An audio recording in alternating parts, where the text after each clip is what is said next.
রাজধানীর চানখারপুলে ৬ জনকে হত্যার ঘটনায় মানবতাবিরোধী অপরাধের মামলার অভিযোগ গঠনের শুনানি শুরু হয়েছে। জুলাই আগস্টের প্রথম মামলা হিসেবে সাবেক ডিএমপি কমিশনার হাবিবুর রহমান হাবিব সহ ৮ আসামির বিচার প্রক্রিয়া শুরু হলো। রবিবার রাষ্ট্রপক্ষের শুনানি শেষ হলেও আসামি পক্ষের শুনানির দিন ধার্য করা হয়েছে ৩ জুলাই। গত বছরের ৫ আগস্ট রাজধানীর চানখারপুলে ৬ জনকে হত্যায় সাবেক ডিএমপি কমিশনার হাবিবুর রহমান হাবিব সহ ৮ জনের অভিযোগ গঠনের আবেদন করে প্রসিকিউশন।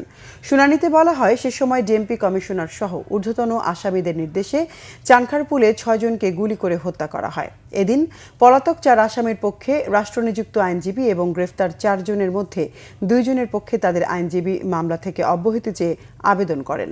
বৈষম্য বিরোধী ছাত্র জনতার শান্তিপূর্ণ আন্দোলনের বিরুদ্ধে যে সমস্ত পদ্ধতিতে অর্থাৎ সিস্টেমে ওয়াইড সারা দেশব্যাপী যে সমস্ত অপরাধ সংগঠন করেছে, তার একটা পার্ট হচ্ছে চানখারপুলে ৬ জনকে গুলি করে হত্যা। সেইটারই আজকে চার্জ হিয়ারিং ছিল। চার্জ হিয়ারিংয়ের আগের প্রসিডিওর হচ্ছে ইনভেস্টিগেশন রিপোর্ট হয়েছে, তারপরে ফর্মাল চার্জের প্রেক্ষিতে কগনিজেন্সও হয়েছে।